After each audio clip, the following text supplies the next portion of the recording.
Witajcie moi drodzy w kolejnym odcinku serii Kickster na wyjeździe. Dzisiaj znajdujemy się na 10. jubileuszowej edycji Gymkhany. Mam zieloną plakietkę, jestem driverem i będę jechał.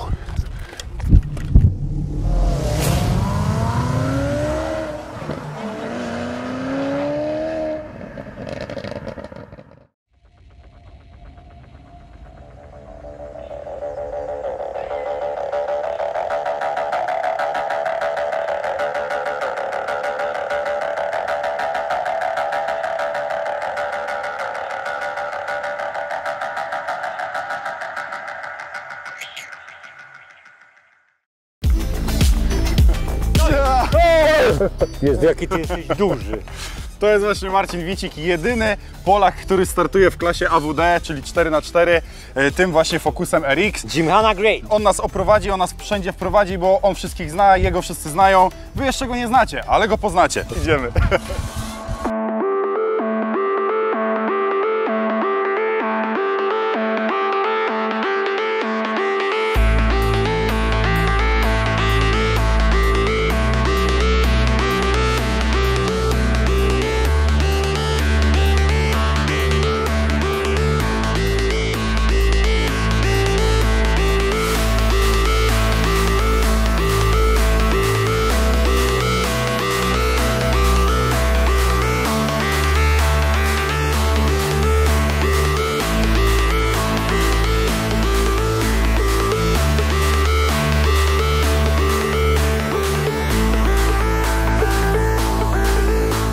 Generalnie cała Gymkhana opiera się na tym, że trzeba kręcić bączki, czyli to, co najbardziej lubię. Może w 24. edycji wystartuję sobie Mazdą albo czymś innym, więc tam sobie zawodnicy trenują, następnie przejeżdżają tutaj, ustawiają się na linii startu i tutaj mamy dwa tory obok siebie. Jeden jest bardziej prawoskrętny, a drugi jest bardziej lewoskrętny. Później zawodnicy po przejeździe zamieniają się miejscami i jadą drugi raz to samo, tylko że w drugą stronę. I suma tych dwóch czasów łączy się w jedno i wtedy na podstawie czasów zajmuje się jakieś tam konkretne miejsce. Marcin na razie jest szósty, tak. Tu jest zrzut na tor właśnie, o którym wam mówiłem wcześniej. Tutaj są strzałeczki nawet pokazane, jak trzeba jechać. To wygląda prosto, bo tu jest kwadrat, tu jakiś kwadrat i tak dalej. Jak się popatrzy na te strzałki, które tutaj są, to naprawdę, i jeszcze siedząc w samochodzie, to naprawdę może się nie okazywać aż tak proste, jak się patrzy z lotu ptaka na to. Zresztą możecie popatrzeć na to z lotu ptaka. Dron.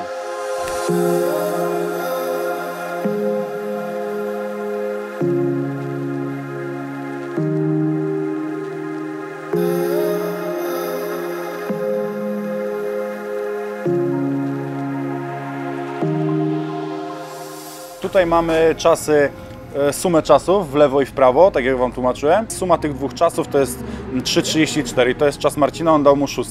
Tutaj jak widzicie najlepszy Solberg miał 1:31 w lewo i 1:30,400 w prawo. Nie Solberg, tylko Solberg, no mówię, nie? Za chwilkę kwalifikacje i zobaczymy, na którym miejscu Marcin się zakwalifikuje do sobotnich wyścigów.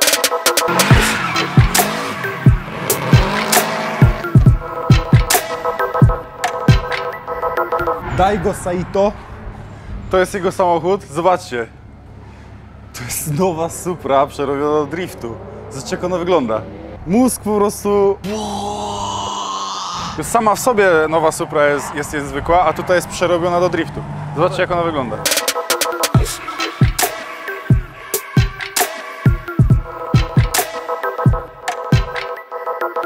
Hejterzy powiedzą, że nowa Supra to jest Z4, po prostu to jest BMW i niektórzy będą mieli rację, ale tak naprawdę nowa Supra jest tak samo jak czwórka, przystosowana do tego, żeby ją przerabiać. Może nie aż tak ekstremalnie, ale naprawdę wszystko w tym samochodzie jest przystosowane do przeróbek. Z seryjnej Supry no niewiele tutaj prawdopodobnie zostało, ale i tak zobaczcie, jak to wygląda. To naprawdę zasługuje na wielkie uznanie. Patrzcie. Co to w ogóle jest? Rant na 4 palce. Więcej! Na 5 palców. Ten samochód stoi jakby na flaku. Ma bardzo niskie ciśnienie, żeby opona kleiła. Bo paradoksalnie w profesjonalnym drifcie przyczepność jest ważna. Mimo tego, że te samochody się przesuwają z jednej na drugą stronę, to tam jest ważna przyczepność, żeby ten poślizg był ustawiony tak, jak kierowca chce, a nie tak, jak samochód nas rzuca. Więc to jest bardzo ważne. Ten samochód jest taki szeroki, że ma poszerzki poszerzek. Jest karoseria, poszeszka i poszeszka poszeszki. Masakra.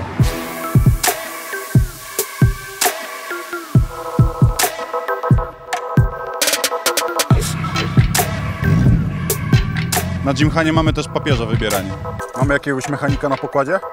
Tutaj ktoś chyba ewidentnie pomylił eventy. Zlot pod Tesco pomylił z Gymkhaną? Nie no dobra, to było chamskie trochę. Wiadomo, że ten człowiek pewnie włożył masę pieniędzy i czasu, żeby ten samochód w miarę jeździł, ale dlaczego E36? Nie wiadomo, może mu się podoba. Może tego marzenie było. Tutaj mamy Toyota GT86. Wszystkie te samochody są mega customowe, mega przerobione. Że tak naprawdę, gdy macie dwa takie same modele, na przykład dwie S13, czy też dwie Subaru Imprezy, czy też dwie E36, zobaczcie, następne E36, to tak naprawdę te samochody się diametralnie różnią od siebie, one są całkowicie inne. To jest fantastyczne w tych samochodach i to pokazuje, jak motoryzacja może być zajebista, jak można poprzerabiać te samochody, żeby wyglądały tak i żeby jeździły jeszcze lepiej niż wyglądają.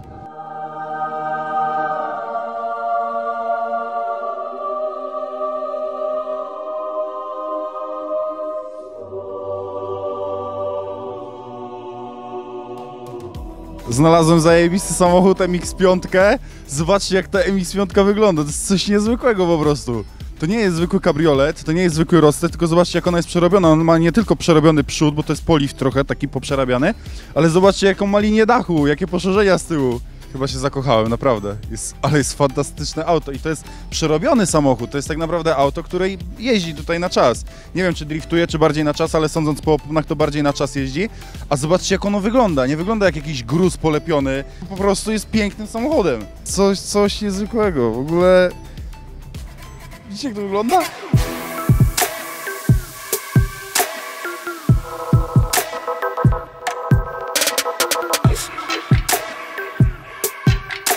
Marcin jedzie na drugą sesję treningową. Zaraz podjedzie pod czarne beczki. Zrobi z 2 bączki i zobaczymy, może drugi przejazd będzie trochę lepszy. Ruszyli!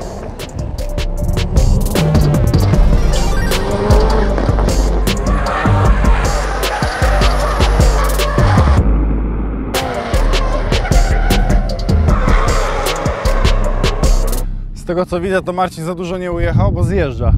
Zaraz pójdziemy, zobaczymy, zapytamy. Ciężko stwierdzić, co się stało. Smutne, trochę smutne, ale myślę, że chłopaki ogarną, bez problemu. Idzie Marcin. Zadowolony? Co się stało? Napęd. Nie wiem. Ale urwało się coś, czy? No coś tam zaczęło szczykać z przodu. Dowiemy się, jak przywiozę. Jesteś zły? Nie, bo to jest trening, a w treningu dobrze, że to się stało teraz, a nie następnym, gdzie jest kwalifikacja i wtedy już byśmy mieli przesrok. Czyli na razie jest ok. Wszystko jest pod kontrolą. No i bardzo dobrze. Teraz zobaczymy, co się stało. Zobaczcie, na półoś działają takie przeciążenia, że z całej półosi, czyli z takiego jednego elementu, może się zrobić coś takiego. Zobaczcie. Widzicie to? A wiecie, co jest najgorsze w tym wszystkim? Że akurat tej części Marcin nie ma na stanie. I teraz pytanie, co z tym zrobić? To jest właśnie, z tym musi się borykać zawodnik. Nie tam z gorącem w środku, nie z czasem, nie z innymi zawodnikami, nie. Właśnie z takimi elementami. To jest problem. Ale jest, co? Jak nowa. Troszeczkę taśmy klejącej, izolacyjnej i półoś jak nowa. To jest dla Ciebie, naprawiłem Ci. O, a ja ją popsuję, jak wszystko psuję. Dlaczego? Wiesz co? To się stało w 3. treningu, niestety. Ja Ci to tak ładnie naprawiłem, a Ty popsułeś to znowu. Drugą półoś żeś urwał, wiesz? Ale wiesz, dlaczego to walnęło? Bo tak opona skleiła mocno. Oponeo Ci dała zbyt klejące opony Bardzo po prostu. dobre opony. Bardzo. Bardzo Że aż dobre póło się opony. ukręca. Marcin jest silny gość i on pojedzie. Mimo tego, że mu się półoś rozwaliła, to mu chłopaki zaślepili to wyjście tam od półosi, żeby się olej nie lał z dyferencjału. I na 3 kołach jedzie ten gość. Dlaczego tak? Dlatego, że gdyby nie pojechał wcale, to by go zdyskwalifikowali, bo by nie miał przejazdu. A tak będzie miał przejazd z chujowym czasem prawdopodobnie, ale będzie miał i się zakwalifikuje do sobotnich zawodów. Miejmy nadzieję, że tak właśnie będzie. Jutro przyjdzie półoś nowa, to się założy, wtedy Marcin zrobi czas, zakwalifikuje się do finałów i będzie najlepszy. Tak będzie. Potwierdzone info.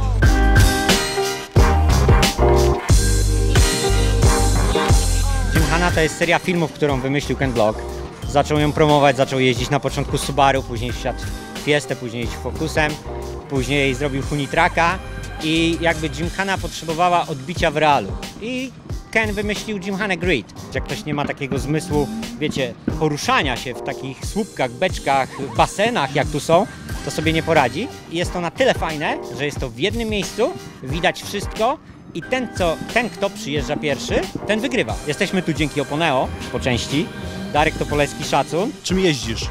No jeżdżę mechaniczną pomarańczą, stoi tam z tyłu. Focus Build na YouTubie, cała seria filmów, playlista, która jest o tym samochodzie. No i ten samochód zasłużył, żeby być na takiej imprezie, na tym torze. Trzeba wykrzesać z tego samochodu no prawie 580 koni, żeby on jechał. To nie jest tak, że sobie pojedziemy 400 koni i tu jest bajer. Bo na początku próbowałem i to on w ogóle nie jedzie. Trzeba go wprowadzać w kontrolowany ślizg i latać sobie boczkami, ale nie można przesadzić, bo wiadomo, jadąc bokiem traci się czas. Oczywiście pewien kąt jest dozwolony, czyli możemy wchodzić tam 15 stopni, 20 do 25, ale jeżeli już zaczyna kantować dosyć mocno, to on nie przyspiesza. On wręcz już nie pozwala nam napędzić się do następnej przeszkody. Jak widzieliście, pierwszy dzień bardzo udany, a niestety półoś strzeliła, no i trzeba niestety iść do domu. Być może piątek będzie odrobinę lepszy. Na razie, cześć. Chociaż coś wyniosłem z tych zawodów.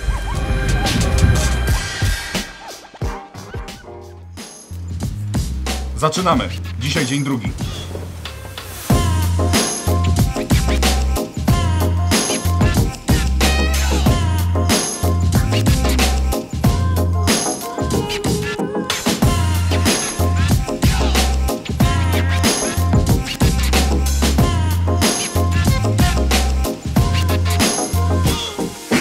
Nissan GT-R do driftu Baxiego. Zobaczcie, jakie ma ogromne turbo tutaj. Masakra, większe niż moja głowa.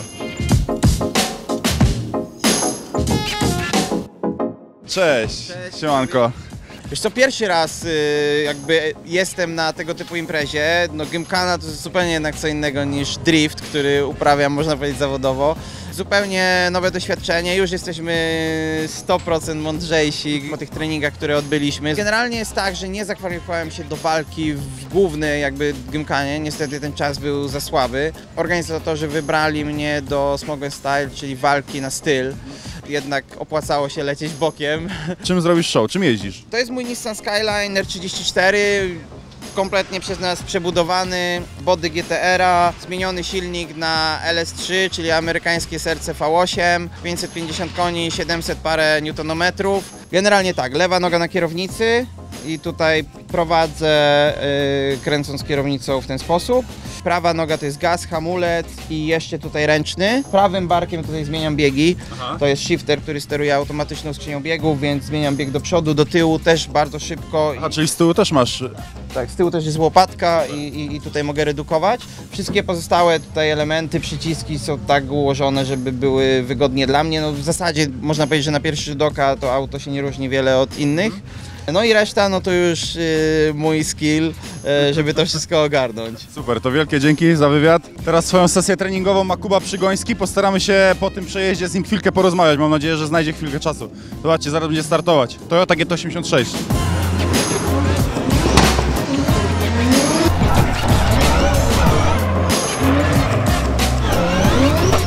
Cześć, dzień dobry, witam.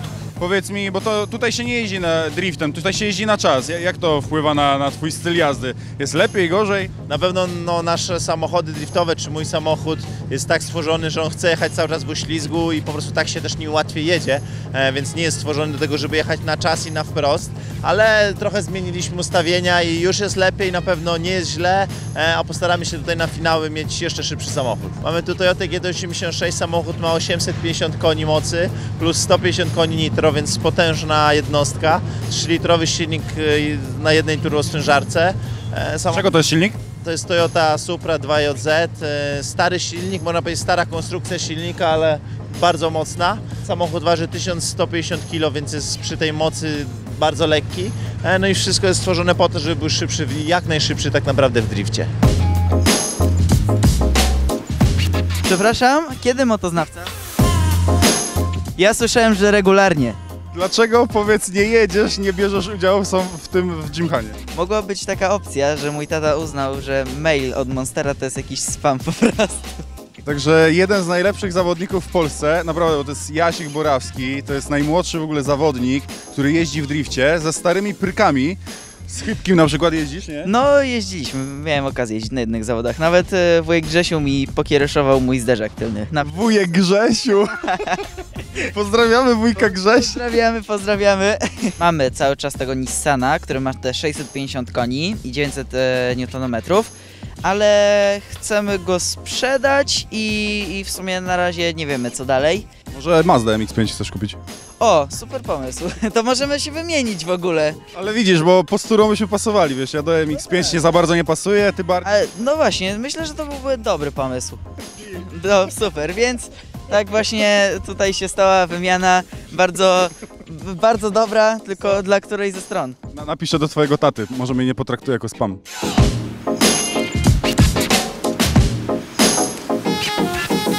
Witamy, to jest Ola Fijał, cześć! Jestem Ola Fijał i nagrywacie mnie w najbardziej żenującej sytuacji mojego życia. Powiedz, jak ci idzie, bo widzę, że świetnie. Generalnie miałam rozwalony samochód na kwalifikacjach pierwszego dnia i powiem wam, że lepiej mi szło nim na torze niż teraz. Patrząc na to, jak jeździsz, to nic dziwnego. Widzimy się za chwilę. Dobra, a przyjdziesz do... Możesz pstryknąć palcami, to wtedy zrobimy cięcie. Dobra, 3, 4. No i jesteśmy. Ola Fijał. Cześć Ola. Cześć. Powiedz mi, czym jeździsz i czy się zakwalifikowałaś i dlaczego startujesz w Gymkhanie? Generalnie jeżdżę Nissanem S13 200 SX-em z mocą 500 koni. Silnik? V8 z BMW M5. W jakiej lidze jeździsz, powiedz? Jeżdżę w driftingowych mistrzostwach Polski. Ostatnio też byłam na zawodach Drift Open i pojawiam się też na różnych innych zawodach jako gości. Wygrywasz? Czasem tak, czasem nie, różnie bywa. Dziękuję ci serdecznie za wywiad, mam nadzieję, że będzie okazja się przejechać z tobą. Oczywiście, dziękuję również, świetna rozmowa.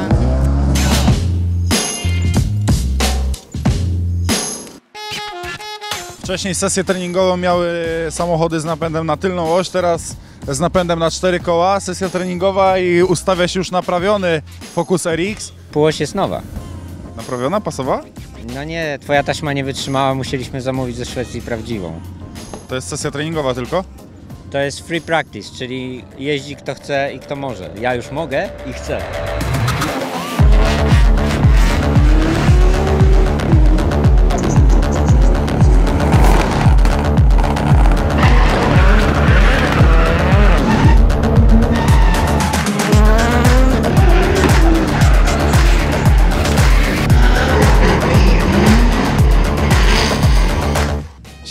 Siedzi Grzesiek Chybki, a i Grześka. Sponsor główny Grześka Chybkiego. Grzesiek, masz chwilkę? Siemanko. Powiedz mi, dlaczego E30 i co tu zostało z E30? Dlaczego E30? Bo E30 jest pięknym samochodem, dlatego E30. Dziękujemy za wywiad. Dziękuję, do miłego, cześć. Jak drifting gdzieś tam raczkował w Polsce, wydawało nam się, że ten samochód jest łatwy do modyfikacji. Jednak nie jest. I z tego samochodu, tak jak wspomniałeś, zostało dach i kawałek przodu. Silnik jest to LSX 454, czyli 454 cale sześcienne, czyli ile daje nam to pojemności? 7,2 litra. 7,4. Dobry jest. 7,4 litra, V8 wolnosące. Ale bardzo ciekawe jest, że to jest LSX, nie LS3, LS1, LS2, tylko LSX. I co z tym silnikiem jest, nie tak? Wszystko jest ok. Ale nie ma go w żadnym innym samochodzie. No, nie występuje w żadnym aucie. Możesz go zakupić w Stanach Zjednoczonych, w fabryce General Motors i sobie włożyć do każdego pojazdu, jaki sobie wymarzysz, ale w żadnym aucie seryjnym ten silnik nie występował. Na chwilę obecną auto generuje 600 koni. Wydaje się, że to jest mnóstwo, tak? Ale jeśli startuje w Dream Masters European Championship i to jest liga europejska, to te moce już są z rzędu 800 000 koni. Czasami nie moc, a przygotowanie bardziej zawieszeniowo i trakcyjnie samochodu wpływa na to, że ten samochód jest szybki. Tak jak Grzegorz Chybki. Dziękujemy za wywiad. Trzymaj się, cześć. Jest Ken Block nawet.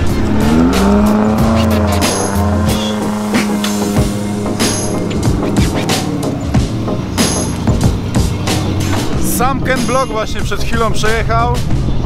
Nie pomachał nam, no niestety mnie nie ogląda, bo po polsku tylko nagrywam. A będziemy jechać z Kubą Przygońskim. Cześć, pojedziemy razem. Widzisz, mamy profesjonalną pompkę, jak widzisz. Wyciszenie profesjonalne. Mam nadzieję, że żeby masz nas cicho w było słychać. samochodzie. Bardzo cicho, zobaczysz. No, będziemy jechać razem.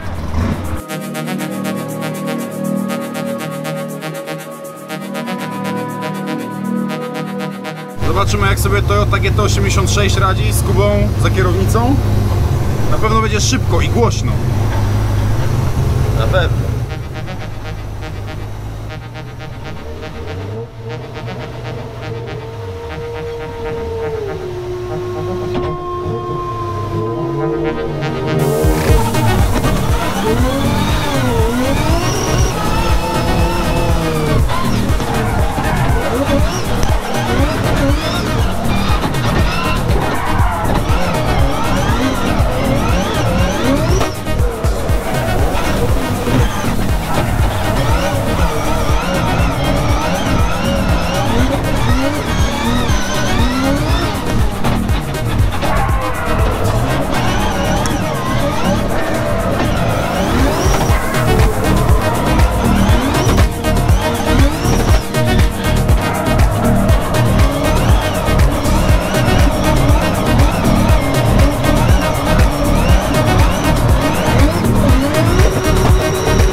Z perspektywy samochodu to ten tor zupełnie inaczej wygląda. Z wierzchu to się wydaje mega proste, ale jadąc i widząc to, co się dzieje za szybą, otoczony tą klatką całą, to jest w ogóle zupełnie coś innego. Naprawdę nie dziwię się, że te samochody tam wpadają w jakieś bariery, nie mogą trafić w te piłki, w te kule i mylą tory. Atmosfera była dzisiaj tak gorąca, że chyba się tutaj zaraz... Naprawdę jest mega dużo materiału nagrane. Nie wiem naprawdę, ile z tego widzieliście w dzisiejszym odcinku. Nie mam pojęcia naprawdę, ale dzieje się tutaj tyle. Jest tyle fantastycznych samochodów, tyle wspaniałych osób, z którymi można porozmawiać. Dzieje się masa rzeczy, a finały są dopiero jutro. Więc zobaczcie, 2 testowe dni, tak naprawdę treningowe i kwalifikacyjne. I już totalnie jesteśmy wypompowani z mocy. Widzimy się jutro na finałach. Zobaczymy, jak pójdzie Marcinowi Wicikowi. Zobaczymy, jak pójdzie naszym polskim drifterom. Także trzymamy za nich kciuki i widzimy się jutro. Trzymajcie się. Cześć. Alkoholik. I'm okay. O, dzisiaj dzień trzeci. Witajcie moi drodzy, trzeci dzień. Ostatni dzisiaj finały. Jak widzicie, trochę ludzi przybyło w padoku. Za chwilę dojedziemy do trybun. Zawodnicy dzisiaj grzeją maszyny, są w 100% przygotowani, ponieważ dzisiaj wszystko się rozegra. Będziemy mieli zwycięzców w poszczególnych klasach, w AWD, w RWD. Mam nadzieję, że Marcin Wicik pokaże polską klasę i będzie chociaż w pierwszej 5. Miejmy nadzieję, że tak będzie. Idziemy zobaczyć, co się dzieje, ile jest osób i czy coś się zmieniło w tym trzecim, najważniejszym dniu.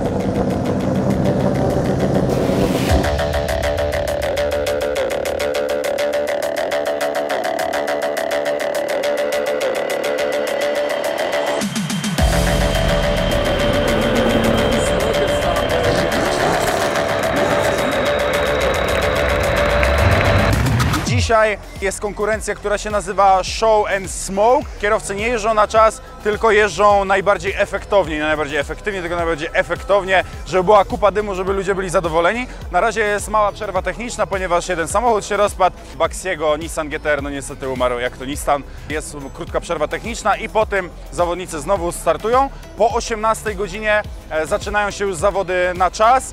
Czyli wtedy już Marcin Wicik też będzie startował, bo będzie startowała też klasa AWD. Także trzymamy kciuki za Marcina, zobaczymy, co się będzie działo później.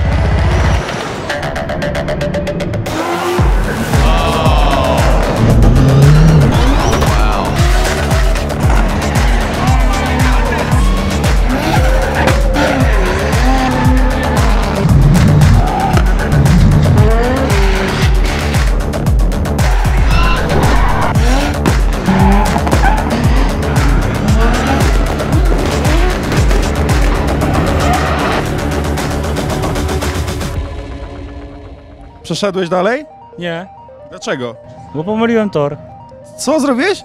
Pomyliłem tor. No zły jestem, bo jestem stary i mam sklerozę już.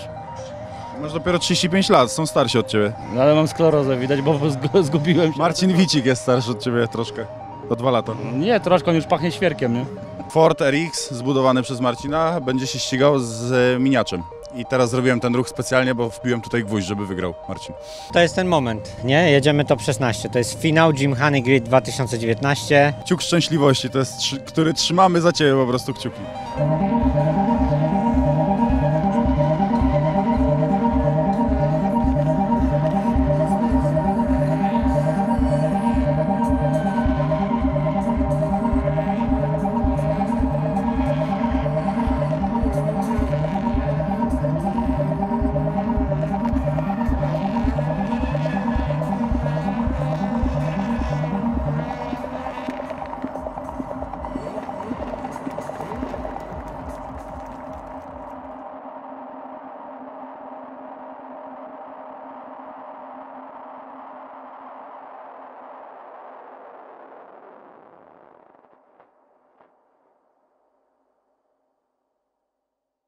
Marcin właśnie się ustawił na linii startu. Tutaj widzimy wszystko. Jeszcze nie jadą, ale zaraz będą jechać. I to nagramy. Mam nadzieję, że wygra.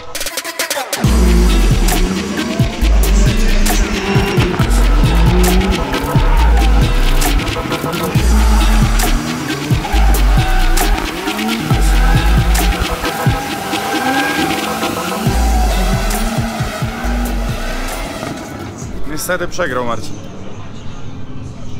W pierwszym wyścigu 2 sekundy straty, w drugim wyścigu sekunda straty, niestety. Szkoda, szkoda.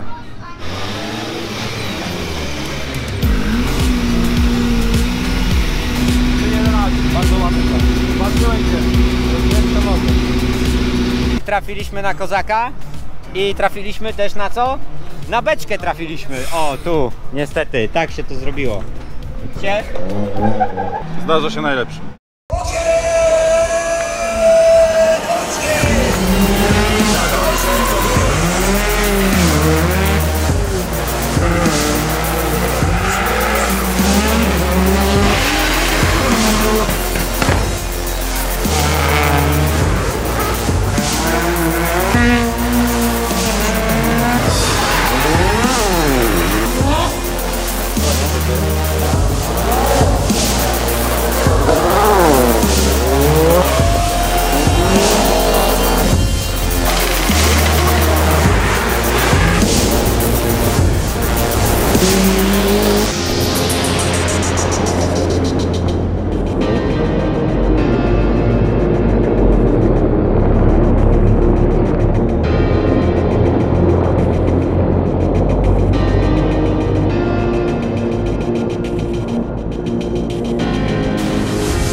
Zrobiło się ciemno, oddaję głos do studia. Jesteśmy w studiu. Zostałem baranem. Mamy już biegi finałowe, półfinałowe i finałowe.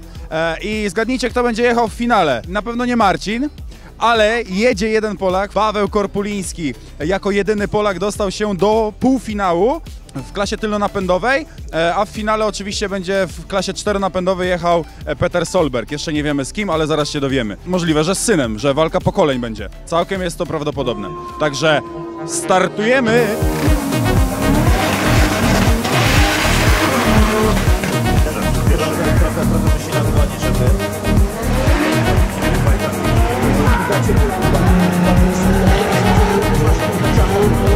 Stosunkowo fajne, ale pod samochodem to fajnie to czuć, że...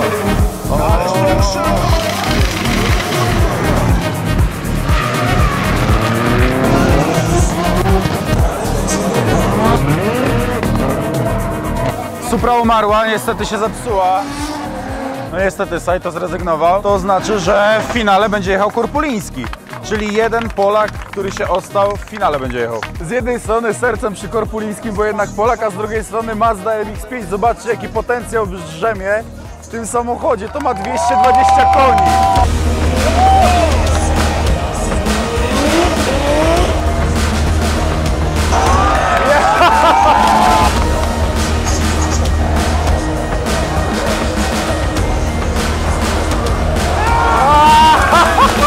Mazda MX-5 wygrała Gymkhanę. O kurwa! 200 koni! Wygrało, zniszczyło wszystko. Finałów czteronapędowych, ojciec i syn. Ojciec Solberg i syn Solberg. Stary i młody, walka pokoleń w finale Gymkhany. Także mega emocje.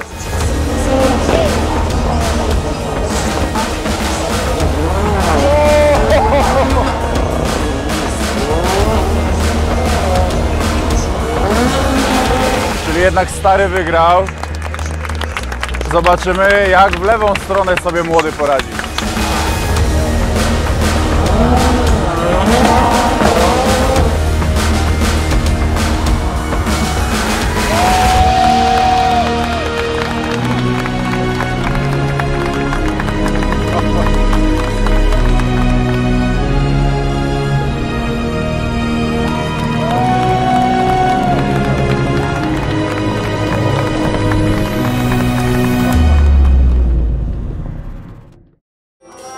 Za chwilę będzie rozdanie nagród w klasie tylonapędowej i później w czteronapędowej, czyli w finale finałów. Zobaczymy na podium Polaka na drugim miejscu, Korpulińskiego. Z jednej strony jest mi trochę smutno, że Polak jest drugi, a nie pierwszy, ale z drugiej strony mega się cieszę, że słabe auto 200-konna Mazda MX-5 pokazała, że naprawdę można wygrać.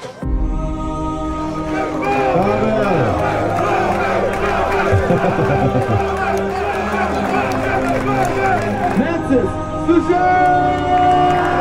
the winner, Oliver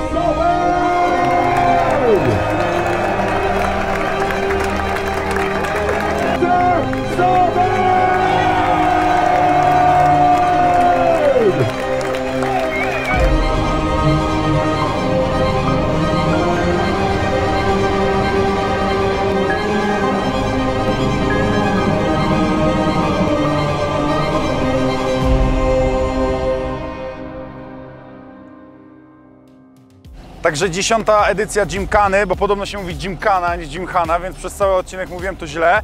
10. edycja Gymkhany dobiegła końca. Niestety Polak nie wygrał, ale był na drugim miejscu. Drugi Polak, który właśnie szedł za mną, niestety odpadł wcześniej, ale trzymamy kciuki za to, żeby z Marcinem wyjechać do USA na 11. edycję Gymkhany. Nagramy kolejną taką fantastyczną relację. Mam nadzieję, że odcinek Wam się podobał. Zostawcie łapkę w górę, zostawcie suba u mnie i zostawcie suba u tego pana. To jest naprawdę bardzo fajny gość, który naprawdę szybko jeździł swego czasu w rallycrossie, a teraz zbudował sobie nowy samochód i znowu będzie walczył w przyszłym roku właśnie w rundzie rallycrossowej, w której bądź co bądź może wystartuje jego Mazdą RX-8 z silnikiem 1.3. Także trzymajcie kciuki za nas i lecimy. Trzymajcie się, cześć.